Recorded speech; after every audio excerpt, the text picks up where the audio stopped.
Michael, there's some thought amongst public comment that this action taken today against the four players may be a bit extreme. Do you want to elaborate on that a bit further? Look, I think at the end of the day, with the team we have, with the position we sit in, being 2-0 down in this series, I don't think it's too extreme at all. I think the reality is, after having a couple of days off as a team, we were asked to do one thing by the coach in regards to preparation leading up to our first training day. 4 of the players did not adhere to what was required from them, and that is unacceptable if you want to be a part of the Australian cricket team. I think the one thing that I want the players to understand and the public to understand back home, that to represent Australia is a huge honour. We owe the game a hell of a lot every time we walk out onto the field, not the other way around. The game owes us nothing. So if you are not going to adhere to the standards of the Australian cricket team, if you're not going to do everything in your power to help the team, to help yourself have success, especially when you're 2-0 down in the series, then unfortunately there's consequences.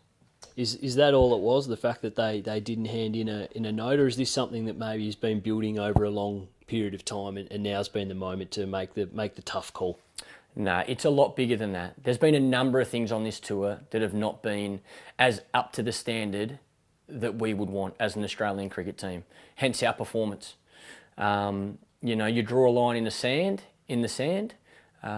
This, like I say, after being given 2 days to freshen up, to think about your game, to think about where you can help the team, coming back into our first training day in preparation for 2 of the biggest test matches of your career, to have a chance at levelling this series, if you can't do as you're asked from the head coach, like I say, that's unacceptable and that has a consequence.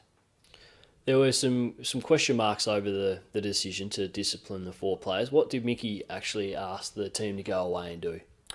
Yeah, look, I don't think I need to go deep into it. I think at the end of the day, we're given a couple of days off to, yes, freshen up, yes, clear your mind, yes, get yourself ready and prepared for what's going to be 2 huge test matches to give ourselves the best chance of levelling this series. We were asked to write a couple of things down and hand them to the head coach. And I guess a lot of it was about how you can help yourself become better over the next 3 or 4 training days in preparation for the 3rd test match, and what else you can do for the team, to help this team have success and level this series. So to me, not only is it disrespecting the team, not handing this information in, but it's also disrespecting the head coach. And that's unacceptable at any level, let alone when you're representing Australia. And you think sending a strong message like this will help improve the team's attitude and behaviours going forward? Like I said, you have to have your standards, and we've set our standards. And I think there's been a few issues on this tour where we haven't been hitting the mark. And this is one of those it's unacceptable, in my opinion, for us to have the success we want to have as an Australian cricket team, for us to give ourselves every chance of levelling this series and going on. We've got a Champions Trophy, we've got an Ashes series. For the Australian team to get back to where we want it, we have to be very disciplined with these standards. Is the big picture here about making sure that the Australian team can get back to number 1 in the world? Without doubt. And that's been our focus for a long time and will continue to be our focus. And I think that's the main thing here. We can't afford to let our standards slip because 1, 2, 3, 4 players are not adhering to what's required of being an international cricketer, of playing at the highest level. There's a lot of teams you can play for these days. You can play IPL, you can play first-class cricket, you can play county cricket.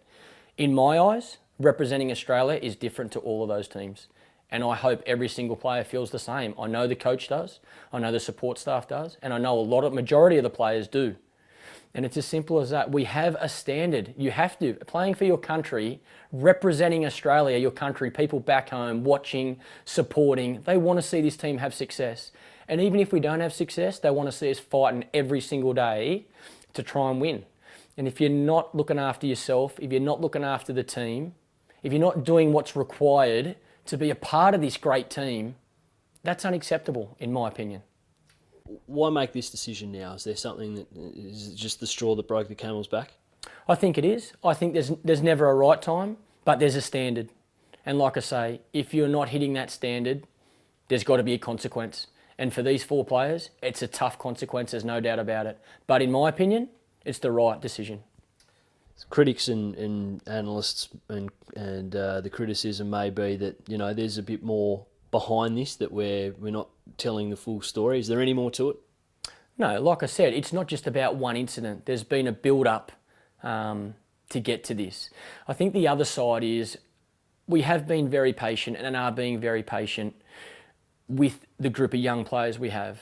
We do have expectations, but we're realists as well. So we're not going out of our way to hit the boys extra hard because we feel like it. We want this team to perform the way we know we can and the way we know we should.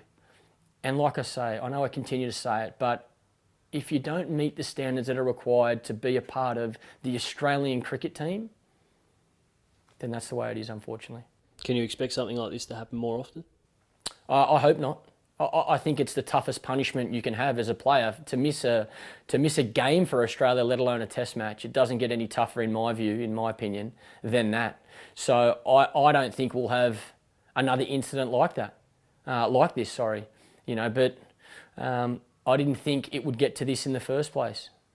So you know, we need to keep our standards high. We can't afford to drop our standards because a couple of players are not reaching them. I think we need to be very disciplined with what we're trying to achieve, where we're going as a team. You know, it's not just about what's in front of us as well. We've got a lot of young players that have got a future for Australian cricket and a bright future. So we need to help them as much as we can. We need to stay patient, there's no doubt about it.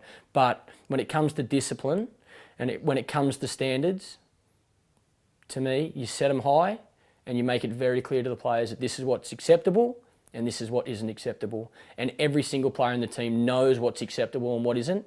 And the 4 players that have been punished or disciplined understand why and accept the consequences. On a personal note, has this whole process, have you taken something away as captain and learnt something from all of this and I guess getting to this point and having to make such a decision? Look, it's the hardest thing in the world. You know, you want to have the opportunity to pick your full strength team.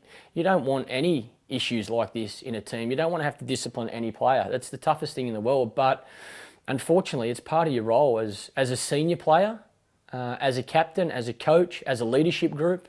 And I'm very fortunate that I have a lot of support around me. You know, this certainly hasn't been a decision we've made lightly. You know, Mickey, the team manager, Gavin Dovey and myself have spoken a lot over the last 3 days. You know, it's important to the team. With the team 2-0 down in this series and, you know, not quite playing the best cricket, it seems pretty drastic to take out some of your best players. Yeah, well, I think the decision was made regardless of the player. You know, we didn't discuss the player before we discussed how it let the team down. So it didn't matter what player it was. The whole team was asked to provide the head coach with some information that was required to help us in preparation for the 3rd and 4th test, to give ourselves the best chance of winning the 3rd and 4th test to level this series. And 4 players didn't do it. The names were irrelevant. But if you can't do that for the team, when you take the field, I'm not confident you're going to be doing everything in your power to help the mate beside you. Michael, when did you get the news from Shane that he'd need to head back to Australia to be there for the birth of his child? We found out this morning from Watto. We spoke to Watto, and obviously we knew Lee, his wife, was very close to giving birth, and we knew that during this 3rd test or the 4th test, there might have been a chance that Watto would have to fly home. So I guess, like we've seen for a long time, you know, plenty of players have gone back for weddings or for, you know, the birth of children. I think Ricky was a good example. Not that long ago, he went home between the 2nd and 3rd test in Sri Lanka for the birth of his 2nd child. So, you know, we've known all along this was going to be the case.